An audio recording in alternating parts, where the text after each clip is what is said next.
반갑습니다. 정혜진 쌤입니다. 잘 지내고 있죠?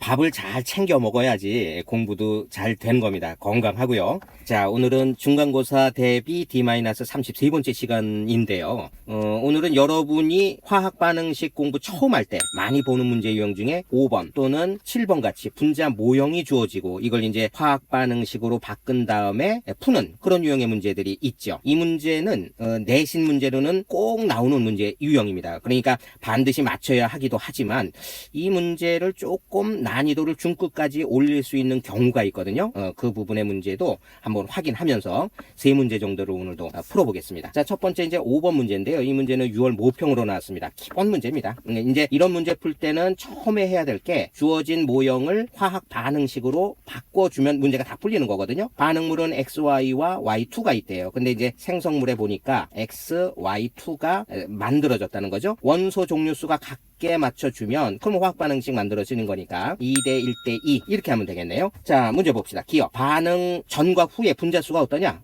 전에는 숫자 세어보면 5개가 있네요. 반응 후에는 숫자가 4개가 있네요. 그러니까 같다는 표현은 옳지 않다. 니은 생성물의 종류는 XY2 한 가지네요. 맞습니다. 디귿. 생성물 XY2가 4몰이 생기려면 반응물 Y2는 2몰이 없어져야 돼. 자, 우리가 작성한 화학 반응식을 봅시다. XY2가 2몰이 생성되기 위해서는 Y2가 1몰이 없어지면 되네요. 그러니까 2대 1의 관계였으니까 지금 문제 조건에서도 4몰의 XY2가 만들어지려면 그것의 반인 2몰의 Y2가 없어져야 된다는 이 표현 맞는 거죠. 그래서 답은 니은 디귿이 포함된 4번 이렇게 판단하면 됩니다. 이건 뭐 어렵지 않은 기본 문제입니다.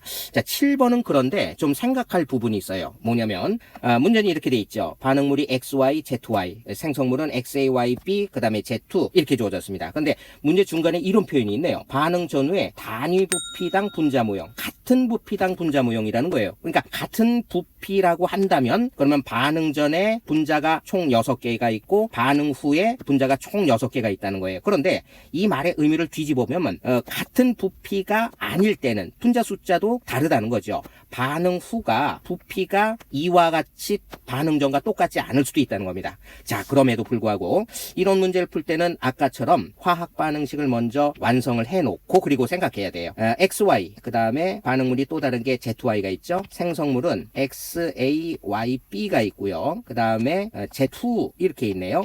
원소 종류수가 같아야 되니까 지금 XY 요게 3개가 있었죠. 그리고 모두 없어졌습니다. ZY 이게 3개가 있었고 모두 없어졌습니다. 그러면 반응물 속에는 X가 몇 개가 있습니까? 3개, Y 6개, Z 3개가 있군요. 그러니까 생성물에도 이 조건을 갖춰야겠죠. 근데 생성물에 보면 Z2가 있는데 그림에서는 Z2가 2개 있죠. 그러나 2자라고 적으면 안 된다는 겁니다. 왜냐면 2자라고 적을 때는 단위 부피라는 전제가 없을 때 우리가 활용할 수 있는 건데 지금 같은 부피로 문제 조건을 바꿔놨기 때문에 2를 적으면 안 돼요. 원소 종류수가 같게 하려면 요거 3이 되게끔 하기 위해서 1.5 이렇게 하면 되겠네요. 그렇죠. 그러면 XAYB의 경우에는 이 앞에 숫자를 무엇으로 하면 될까? 두 가지 경우가 있을 수 있어요. 하나는 이게 3이라고 하면서 XY2일 때 그러면 X가 3개, Y가 6개가 되는 거죠. 또는 1하고 X3 Y6 이렇게 놓는 경우도 있겠죠. 그러면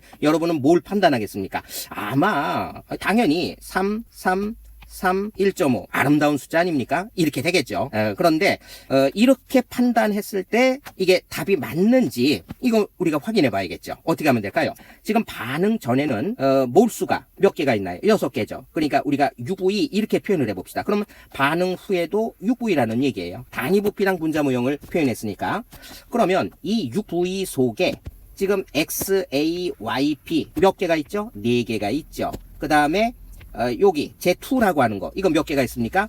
2개가 있죠. 그러니까 2대 1로 존재한다는 거예요. 반응 후에. 그러면 지금 우리가 3이라고 표현을 했을 때는 지금 XY2가 3개이고 Z2가 1.5개로서 1대2의 조건을 그림과 모순되지 않게 설명하고 있네요. 그러니까 이게 답일 수밖에 없겠구나. 이렇게 판단할 수 있죠. 이게 맞는 겁니다. 그렇기 때문에. 그런데 혹시라도 여러분이 1, X3, Y6이야 라고 만약에 판단했다면 그러면은 생성물의 존재 B가 1대 1.5 그러니까 2대 3으로 존재해야 되는 거죠. 이 그림의 조건과 모순되기 때문에 이건 답이 될 수 없다 이렇게 판단하면 되는 겁니다. 이해가 되시죠? 자, 그러므로 지금 XY2이니까 B가 2고요 A가 1이니까 2-1은 1, 3번이 답이다 이렇게 판단하면 됩니다. 이 문제가 중급으로 올라간 이유 뭡니까? 단위 부피라고 하는 전제 조건을 줬기 때문에 이게 문제가 조금 어려워진 겁니다. 자, 이런 유형의 문제가 또 하나가 있는데요. 한번 볼까요? 예. 49번 문제, 요 문제 한번 봅시다. 학평 문제도 출제됐는데 이거는 뭐 그렇게 어렵진 않습니다. 한번 볼게요. XY 그 다음에 Y2가 반응물로 있다. 마찬가지죠. XY 그 다음에 Y2 그 다음에 생성물을 보니까 그림에서 XY2 이렇게 돼 있네요. 그러면 원소 종류수를 맞춰주려면 2대 1대 2 이렇게 하면 되겠습니다. 자, 그 다음에 이제 문제 들어가 볼게요. 자, 기억. 생성물의 종류는 한 가지다. XY2. 맞는 얘기죠. 니은 1몰에 Y2가 모두 반응할 때 생성되는 XY2는 1몰이다. 아니죠. 지금 보면 XY2가 1몰이 반응을 하면 XY2는 2몰이 생성되니까 이 표현은 옳지 않습니다. 지금 중요한 건 바로 이 디귿 때문에 쌤이 이 문제를 지금 보고 있는 건데요. 그러니까 몰수와 부피의 관계는 비례 관계에 있다. 이걸 우리가 문제에서 활용하는 겁니다. 지금 여기 봐보면 반응 후에 XY2가 몇 개가 있습니까? 2개, 3개, 4개가 있네요. 그러면 이 반응식을 이렇게도 바꿀 수 있겠죠? XY2가 4개가 있다. 그러면 2를 곱한 꼴이니까 여기 2 곱해주고 여기 2 곱해주면 4 이렇게 되는 겁니다.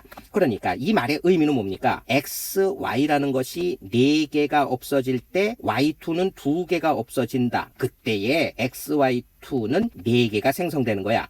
그러면 XY2가 4개가 생길 때에 아하 XY는 4개가 없어졌으니까 반응 전에 XY는 4개가 있었다는 거야. 그 다음에 반응 전에 Y2는 2개가 없어지고 그림을 보세요. 2개가 남아있죠. 그러니까 반응 전에 Y2는 4개가 있었다는 거구나. 그렇게 되면 몰수로 따지면 4 더하기 4 그러면 8몰이 있는 거죠. 그런데 이게 몰수가 부피는 아니잖아요. 그럼 반응 후에는 분자수가 총 6개가 있었죠. 6몰이었죠. 그 6몰을 12V라고 표현했다는 겁니다.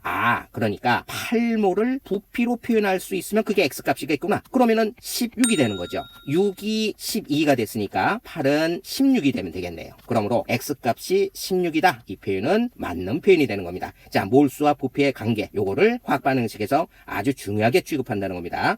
자, 그러므로 맞는 것은 기억 디귿 3번 이렇게 판단하면 되겠습니다. 자, 오늘 공부한 거 내용 어떻습니까? 분자 모형 문제가 반드시 출제될 거니까 이런 문제 유형들 한번 꼼꼼히 확인해 보시기 바랍니다. 자, 수고하셨습니다.